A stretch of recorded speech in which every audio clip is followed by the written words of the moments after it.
बच्चों बच्चों क्या तुमने कभी कोल्ड ड्रिंक वाली आइसक्रीम खाई है? अरे अंकल क्या बोल रहे हो, कोल्ड ड्रिंक वाली आइसक्रीम भी होती है क्या? हमने तो नहीं खाई कभी। लेकिन बच्चों मैं तुम सबको आज कोल्ड ड्रिंक वाली आइसक्रीम बनाकर खिलाने वाला हूँ, और वो भी एकदम फ्री में, कोई भी पैसा नहीं देना।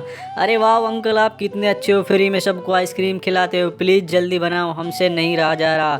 हमें भी आज खाकर देखनी है कोल्ड ड्रिंक वाली आइसक्रीम कैसी होती है। ओके रुको बेटा, थोड़ा सब्र करो, बनाता हूँ। अगर इन सब लोगों ने वीडियो को लाइक करके चैनल को सब्सक्राइब कर दिया तो मैं सच में तुमसे आज कोई भी पैसा नहीं लूँगा और रोज़ फ्री में आइसक्रीम खिलाऊँगा। सभी वीडियो को लाइक कर दो, उसके बाद अंकल हमें फ्री में आइसक्रीम खिलाएंगे। चलो अब हमारी आइसक्रीम बन गई। तो बच्चों बातों ही बातों में आइसक्रीम बन गई। चलो चम्मच लगा देता हूँ, अब सब आप लोग फ्री में आइसक्रीम खाइए।